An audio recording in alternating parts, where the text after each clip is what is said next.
Okay, after this wonderful intro, let me just announce that it's our Ukrainian talk show on Pod TV.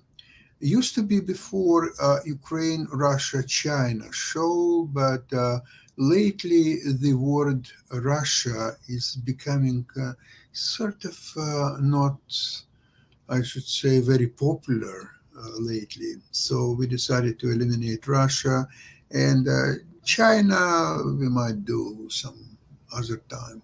So let's concentrate on Ukraine and its heroic resistance to Russia. And today there will be Dr. Jonathan Lockwood who will help me to deal with the problem at hand, right? Yes, indeed. Glad to be here as always. John, there was some noise lately in the last couple of days. Lavrov, um, he said that actually we are very close to the peace with Ukraine. All needs to be done. Of course, there's four territories, oblasts like Donetsk, Luhansk, Zaporizhia, and Kherson. There will be going to Russia. There will be from that point on part of Russia Federation. Crimea is not even on the table. It is already part of Russian Federation, and so Ukraine should not have an army, real army, like maybe 20, 30,000 strong. And of course, there is no NATO on for Ukraine. And if that's the case, Russia is ready for peace, wonderful peace. There will be brothers again. What do you think about? That man should avoid laxatives at all costs. Mm. Otherwise, he might do a Wicked Witch of the West imitation and vanish from the face of the earth without leaving so much as a brown stain on the ground to mark his passing. Yeah. Oh, I'm melting. Oh, please. I mean, that is all he has simply done is he has repackaged the unconditional surrender Yeah. command in another form.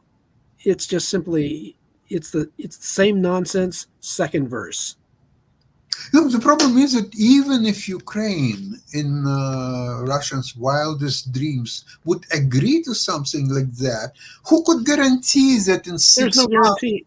Russia There's will none. come? Well, you That know is what? We forgot also Kiev and Odessa. Otherwise, it's okay. It's very good peace. But please, don't upset us. Once Ukraine will agree to have, say, 20, 30,000 people army, what's it going to say to Russia?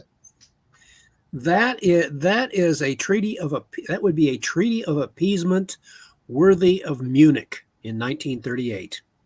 Exactly.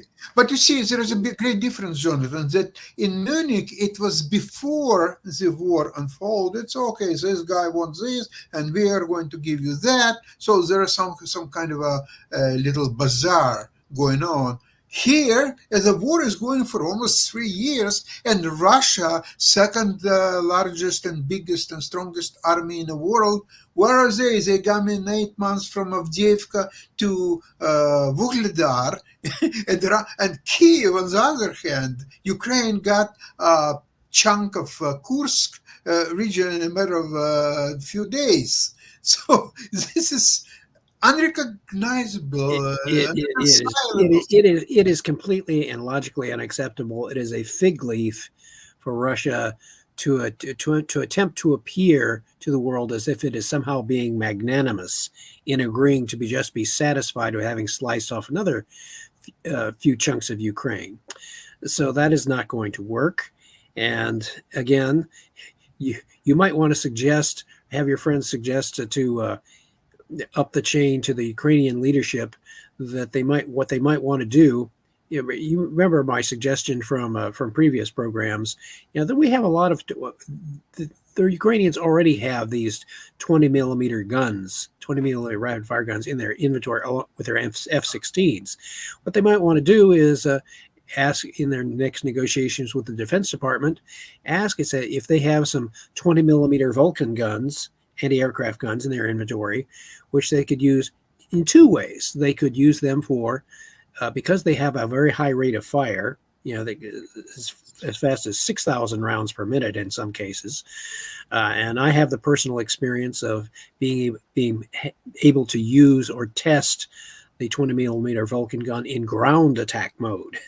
So, well, yeah, where it basically, I got a chance to fire it at some ground targets, and it was just like a giant sickle of death. And so, basically, if you take a moderate number of 20 millimeter Vulcan guns, and if Ukraine were to get those, and the Ukrainian military could, as only they could do, could adapt them for optimal use against ground targets to reinforce against these meat attacks that the Russians keep insisting on using, that it would greatly escalate their number of casualties to an unbelievably high degree. I mean, it would turn the meat grinder into a Cuisinart. So, in other words, Ukraine might as well ask to have a bigger, better, and faster meat grinder. The one that it's using now, it's good, but Yeah, it can be better. And so on, but it would be faster and Yes. more efficient. Yes. Have just much better. If the Russians are going to be stupid enough to insist to keep on using those so-called meat grinder attacks, hoping to overwhelm with sheer numbers, what you do is you get weapons that are designed specifically to defeat and inflict unacceptably high casualties. It's very much in a 21st century adaptation of what the machine gun did in World War I. Exactly. In World War I, with the machine guns, they had machine guns positioned along the trench lines with interlocking fields of fire, so they could sweep back and forth across the battlefield, acting like giant sickles against a massed infantry advance. It just, in the words of one historian, it harvested men like wheat. Yeah. Exactly. And it would do in the 21st century with 20 millimeter Vulcan guns adapted to ground attack mode. It would do very much the same thing on an even larger and faster scale. And let's assume whether it's President Trump or President Harris, all they'd have to do is just simply up the price, make the price so high that even Russia would be unwilling to accept it. So in a way, they could call this weapon a meat grinder or a super meat grinder, and just say, "Okay, here comes." They could call it the Cuisinart for all I care. The Cuisinart. The Cuisinart, the Ukrainian Cuisinart. I mean, so yeah, then you could have a super, super model, and so on. Yeah. But if you're going to have a meat grinder, you might as well have one that's highly efficient. And maximize its efficiency. If the Russians insist on doing it that way, okay, so be it. And the beautiful thing is that the supplying 20 millimeter Vulcan anti-aircraft guns from our mothballed inventory would be relatively speaking inexpensive. I mean, not absolutely, but relatively inexpensive way for the Ukrainians to increase the price of Russia's war-making, just increase the price in terms of manpower. It would greatly increase their daily casualty rate. So once Russians would understand what they are dealing with, in case of a super meat grinder, they will stop sending their troops because it's 100%. Out. So Ukrainians will start asking, "Hey, where is the meat? We need meat for our meat." When they start running out of North Koreans, in addition to Russians, this is getting really bad. So, in a war of attrition, which the Russians insist on attempting to prosecute against Ukraine, you need weapons suited to that conflict that are designed to inflict the maximum degree of casualties against that tactic. And 20 millimeter Vulcans, and tell your Ukrainian friends to tell their friends in the Ukrainian military and government to negotiate with the U.S. Defense Department. Say, hey, we need Vulcans. We need Vulcan weapons. And give us spare ammunition for that. Or actually, the Ukrainians are already, I believe, making their own 20 millimeter ammunition. Mm-hmm. So they would be able to supply the ammunition for the Vulcans. They would just need the weapon systems themselves.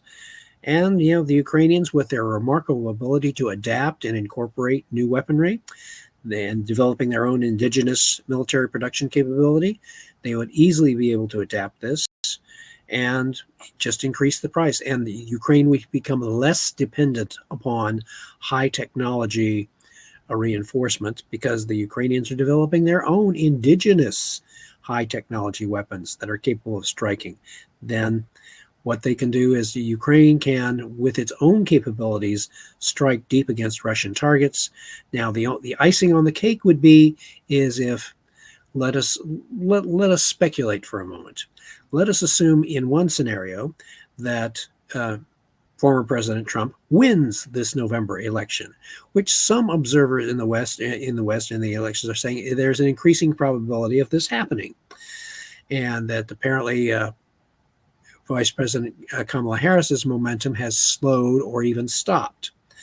So let's assume that President Trump gets reelected, and he could, as given his past mindset and behavior, he is quite capable of, in conjunction with the Defense Department, say, hey, let's give them those 20 millimeter Vulcans and force Russia to, from Mr. Trump's perspective, it would be forcing Russia to recognize that a deal is in their interest, even if it's a deal which causes them to withdraw from Ukraine. Now, again, Ukraine can do its part. Ukraine can do its part by simply choosing the moment for a decisive counteroffensive that seals off Crimea and retrieves Crimea back under Ukrainian control. That could still well be in the cards for the coming months. Yeah. So there is that possibility. Then when you factor in that Saudi Arabia has already agreed to increase its oil production. Increasing their oil production is going to drop the price of oil, which is going to hurt Russia's ability to finance the war. President Trump has said that if he gets in, his energy policy, because he wants to combat inflation, as well as make United States fully energy independent, he is going to insist on what he calls drill, baby, drill. Resume fracking and so forth, and again, greatly increase the supply of oil, drop the price of oil even further, because it's in his interest to drop the price of oil and reduce inflation. If he does that and drops the price of oil, that further puts pressure on Russia because the price of oil drops worldwide and their revenue goes down. They cannot declare a fiat currency. They can't simply print money out of thin air. They don't have that capability. They don't have a reserve currency that is universally accepted. So Russia would be in a very serious predicament. They would have to greatly increase their taxes on an already stressed revenue base, stressed population, or they would have to decide to say, okay, we're going to declare victory and go home. Because that's how that would be their head. They say, okay, we fulfilled the purposes of our special military operation. We feel that Ukraine is sufficiently denazified. We can afford to go back, give back the territory, and so forth and so on. And they would have an even greater incentive if Ukraine succeeded in taking Crimea in the process. So there are actions that both the United States, the NATO allies, and Ukraine can all take in conjunction. And let us not forget the possibility. Again, we have no way of knowing this for sure because obviously we're an open source. We are not privy to everything that goes on behind the scenes.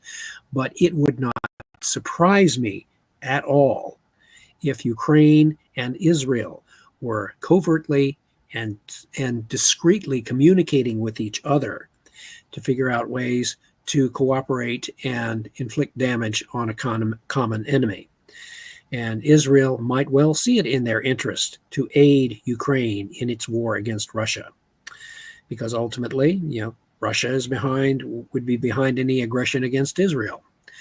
So there are a number of complicated factors, but there are also a number of interesting opportunities which present themselves to an astute observer.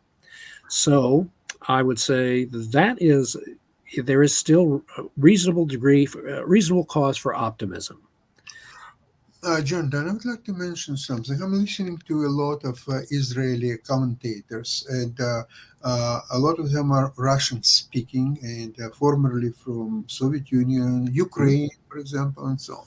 And normally they have very deep analysis of both the Middle Eastern situation and war Ukraine against Russia.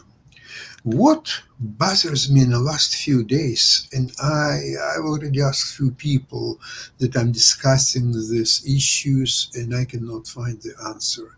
As I already once said, it's well-known fact that in all the UN resolutions against Israel, Ukraine always votes without any exception against Israel. And I already mentioned that on our show, and it's well-known fact. But that's okay.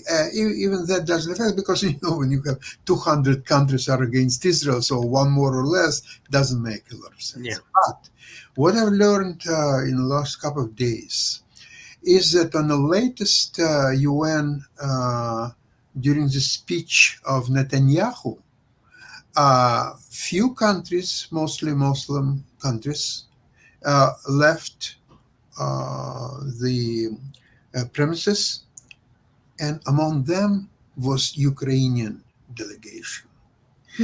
How to deal with that? I'm banging myself against the wall, and I'm asking whoever I try to ask. No one has the answer to that.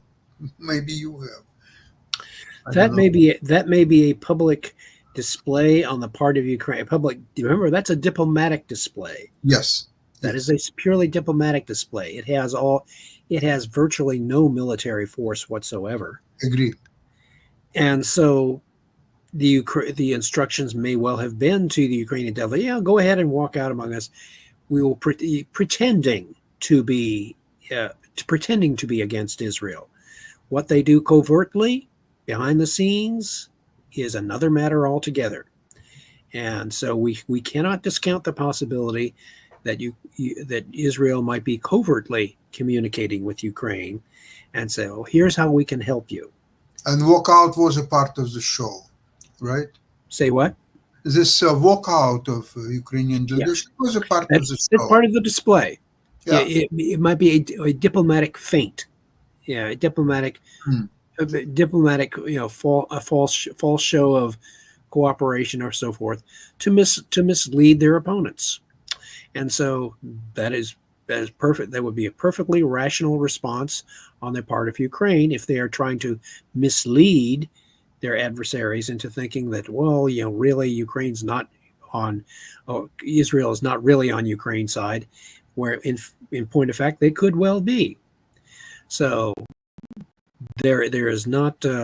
I tend to discount or give minimal weight to diplomatic moves in the United Nations because they frequently do not have the full force of military cooperation or military force behind them. They are empty gestures. So we shall see. But I always try to think of this as a game. Think of this as a game of poker. 7-card stud. Two cards down. 2 cards are down. Nobody can see them. The next 4 cards are up. Everyone can see them. And the last card is what we call down and dirty. Down, face down. So you have cards that are concealed that no one knows what they really got there concealed. And you can, when it comes time for the showdown, so to speak, where the cards are flipped up, you might discover that your opponent is a lot stronger than you suspected. So such could be said of this current conflict where Ukraine and Israel are both involved in separate conflicts, but they may well be linked in ways that we do not fully appreciate. Because they have the same enemy. Correct. And they are getting different, though, but still valuable experience fighting their wars. And they could help each other tremendously, sharing this experience. And you might well see once this war is concluded successfully and God willing in Ukraine's favor, so that you have a return to a better pre-war situation, that you do not be surprised if you see uh, significant agreements, cooperation agreements between Ukraine and Israel, even as Ukraine, again, God willing, is accepted into NATO. Now, mind you, they would still have to deal with Slovakia. The head of Slovakia said that he will never accept. Well, we would say to the leader of Slovakia, never say never. Exactly. Yeah. And Because besides Slovakia, there is also Hungary, of course. There may be one or two other countries there, but majority of all the NATO people, they won't accept Ukraine to NATO. And so what that leaves Russia with? So Russia cannot prevail on a battlefield against Ukrainian forces. That's quite clear. They're making few hundred meters a day, losing 12,000. So they're gaining a series of Pyrrhic victories, yeah, victories that are so costly. It's like the king of Pyrrhus said when he was being congratulated on his victory after a very costly battle against the Romans. His reply reportedly was, "If the gods see fit to grant us another such victory, we are undone." absolutely, that's the So, case. so the Russians keep gaining victories like the ones they've been getting over the course of the war.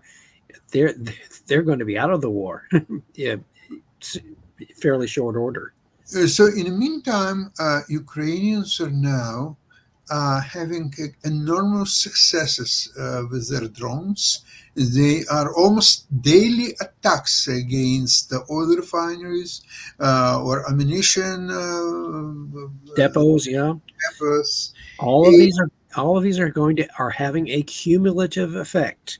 Yeah, it already means a lot. And so the Russians, in order to continue the war, which they appears to me that's all they're aiming is just to continue. It doesn't matter if they win, lose, or whatever, just war and just continue that.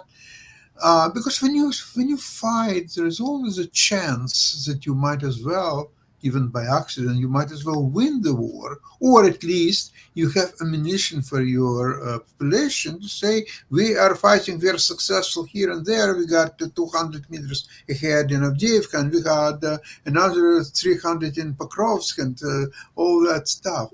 So the only way they continue the war is terrorizing the civil population, inflict enormous damages to the cities, to energy structures, and that's really all what it's all about. So they're saying, yeah, we know that we can. They are essentially being reduced to what Nazi Germany was reduced to during the Battle of Britain. Yeah, You know, when the British Air Force decided to launch that night bombing raid against Berlin. You know, remember when Hermann Goering had said, if the British ever bomb Berlin, you can call me Meyer. And when when the British actually bombed Berlin, it was reported that Germans all over Germany were saying, "Where's Meyer?" So, yeah, but it was basically once the Germans changed the focus of their air offensive against Britain to London rather than trying to continue to fight a war of attrition against fighter command, which was having a decisive effect. That that shift to a terror bombing campaign took the pressure off of fighter command and allowed them to recover and eventually win the Battle of Britain. So you can see that in a certain analogous sense, the Russians continue its willingness to continue the war, but not at any real focused target that would guarantee victory, but simply for the sake of continuing the war and trying to wear down the morale of the Ukrainian people, and by simply conducting indiscriminate terror campaigns against the population as a whole or against their infrastructure, again, just simply for the sake of damaging infrastructure. Okay, the Ukrainians are carrying the fight back to the Russian homeland and to their people, and making them recognize that this is not you are not getting off scot-free in this conflict. You are going to pay a price. And so now it's just simply The only thing that if the Ukrainians manage to persuade, if Ukrainian leadership manages to persuade the United States and others to allow them to strike deep with their weapon systems to the full extent of their capability, combine that with the Ukrainian development of Polonitsa, and all those means continue to strike deep against various targets, to strike at the Russian war-making capability. If they can do that to the degree of success they've been having lately, well, then that is eventually going to spell the end of Russian offensive capability and operations against Ukraine. Then it becomes a matter of the Ukrainians delivering the coup de grace, the decisive stroke that takes back, in my opinion, takes back Crimea at least, takes that back, cuts it off, and forces the Russians to accept an armistice. But you see, Crimea is so important that even if you will grab not 4, but 6 or 8 different territories from Ukraine, oblasts, one Crimea is more important than 4, 6, or 8 of them. Because after he, in 2014, 10 years ago, believe it or not, he announced that Crimea came back to its home. And it became now part of Russia, and it was so jubilant and so on. And all of a sudden now, 10 years later, Crimea is now back in its real home. That will be a huge blow to Putin. So, exactly. Which is why the Ukrainians should do it. Absolutely. That's psychological effect too. Now, so Russians are saying, again, coming back to what Lavrov says, yeah, you know what, maybe this is not the best possible peace. You're losing 4 territories, you're losing this, and your army is gone, or so on. But it's not very good. But it's much better than to witness destruction of your cities, killing of your civilians. So you see, among 2 evils, you have to choose a lesser evil, and this is much lesser evil. So who needs it? You will have less army, so it's better for your economy. You will spend less money, right? Okay, you have less territories. You lose this for all this. You don't need them anyway. So essentially, what Lavrov is offering Ukraine, they are he's offering them peace. Essentially, he's offering them the peace of the grave. Yeah, that's exactly it. Because nobody can guarantee this peace, and Russia, in a few months, they will get better prepared. They will have mobilization. They will have an Ukrainian. There will be no army anyway to fight with. So what's next move of Russia? It's just how long it will take to start next attack against Ukraine, and if she will be done over in 2-3 weeks. So. Okay, this is it's the biggest joke that I run across lately. But however, this plan has one problem: is what Israel did recently. There were also some noises about the peace with Hezbollah or Hamas or both of them. And no, I think it was just Hezbollah. Oh, by the way, the Hamas, what's his name, on Sanwar, he communicated with his Qatar handlers, and he said, okay, under certain conditions, he could agree to the peace, but Qatar has to guarantee his personal conditions that he's not going to be taken out. And you know what Qatar told him? There is not even a God who can guarantee that. So how could we? So it was Hezbollah about the same thing. They're making noises. It's about time to stop, and we'll discuss the peace later. Israel says we are not against the peace. We can continue to negotiate the peace, but it will be under the gun. So we are continue to do our job. While if you have some proposals, let us know. But there will be no peace. So Ukraine, if they have, and they do, and if they will increase their capabilities of their drones and Polonits and other, to inflict damage on a daily basis against Russian targets, that's where the peace actually become the reality. Because now when Russians feel the war themselves, there would be more and more pressure on Putin and his generals and so on. From Ukraine's perspective, they need to make the cost of for Russia for continuing war higher, visibly and appreciably higher than the cost of making peace and withdrawing. They have to make visibly, and only decisive operational defeat, either by opening up a second front in the east, adjoining Kursk, or whatever means, because apparently they are not the Russians are not capable of responding effectively to the Kursk incursion.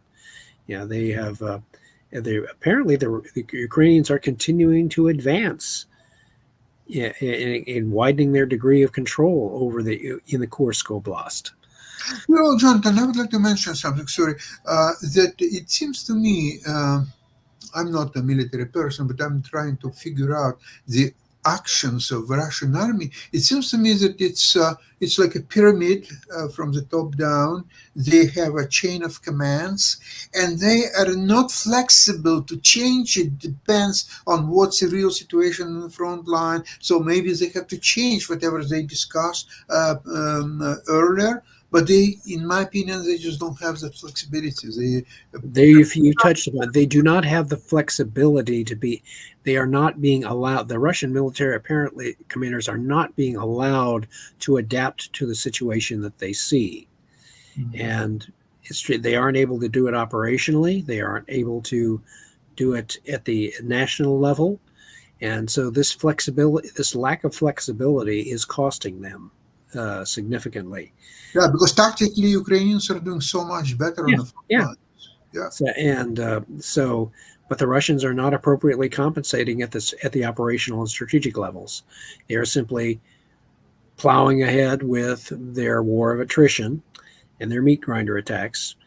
And again, if your contacts and your people manage to get that word up, and if the Ukrainians manage to acquire weapons such as the 20 millimeter Vulcan, which would used in ground attack mode, they can use it in air defense too. It's very complementary, very useful, but especially in those areas where the Russians are continuing to push ahead, if you reinforce that with 20 millimeter Vulcans in ground attack mode, again, that will greatly increase the casualty rate for the Russians and push it to a price beyond which even they are unwilling to pay.